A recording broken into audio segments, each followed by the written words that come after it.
Je suis Ndioro Ndiaye, professeur d'université, ancien ministre du Développement social du Sénégal et ancien directeur général adjoint de l'OIM.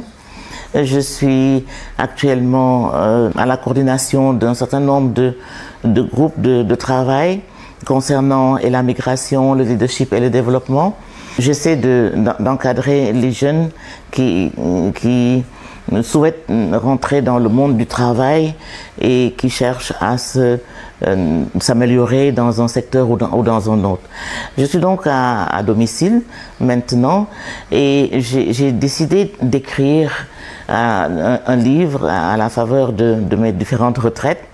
Un livre qui retrace un petit peu ce que j'ai pu vivre, ce que j'ai vécu dans les différents mandats qui m'ont été confiés.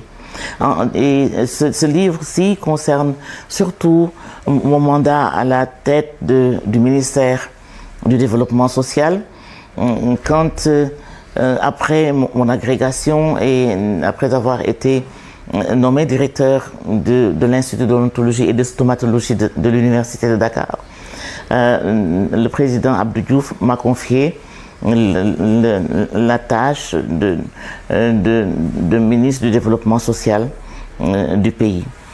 Pendant plusieurs années donc, j'ai eu avec des amis, avec des experts de haute facture auxquels je rends hommage dans le livre d'ailleurs, regarder, revisiter un petit peu les programmes concernant les femmes, concernant les enfants, concernant les personnes du troisième âge, ici au Sénégal.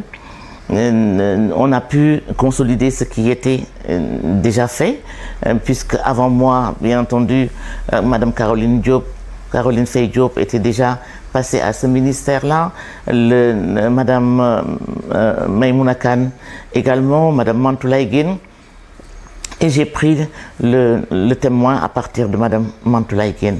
Et ceci pour 8 ans et demi à la tête du ministère du Développement social. Ce livre, donc, c'est une partie des restitutions que j'ai l'intention de faire, puisque je vais aussi faire un autre ouvrage sur la migration, sur ce que j'ai vécu en tant que directeur général adjoint de l'OIM et les grands enjeux et défis de la migration contemporaine. Et ici, dans ce livre, qui est intitulé « Mon combat pour le Sénégal » et partant de l'université vers les politiques publiques qui étaient mises en œuvre pour la femme, par la femme et avec la femme dans notre pays, j'ai voulu revisiter un peu les grands chantiers que nous avons trouvés en place, mais également les grands chantiers que nous avons créés et que nous avons pu conduire en bonne partie jusqu'à terme. Voilà l'essence de ce livre et à la fin, je rends hommage à des femmes qui m'ont marqué, que j'ai appelées les passionnariats.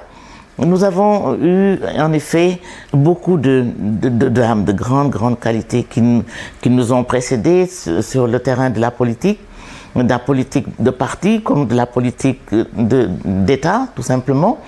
Et on a pu sortir d'elles, apprendre d'elles énormément de choses que j'ai essayé moi, non seulement de mettre en œuvre dans mon travail quotidien, mais d'utiliser et de vendre auprès d'autres personnes à qui cela pouvait être utile.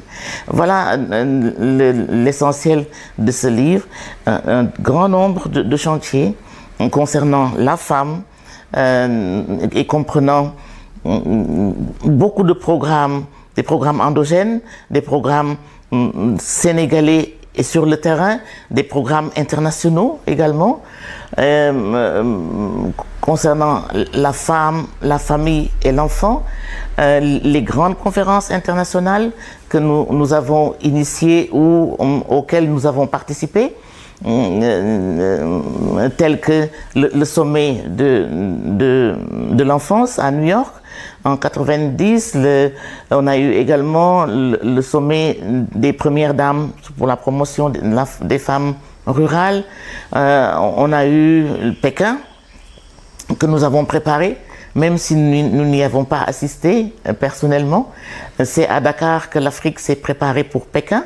Et les résultats sont là. Ensuite, le sommet du développement social de Copenhague. Si on les cite ainsi, ce n'est pas juste parce qu'on veut étaler les événements que nous avons vécus pendant que nous étions en charge, mais c'est surtout parce que de chaque événement est sorti des axes de travail essentiels qui ont été utilisés par la suite et qui ont produit énormément d'améliorations au sein de la société sénégalaise, de la société africaine et du monde d'ailleurs en général. Voilà l'essentiel de ce livre-là que je suis prête à discuter, à partager avec, bien entendu, les gens de mon âge et surtout des gens plus jeunes que moi-même. Et ma foi, nous sommes prêts.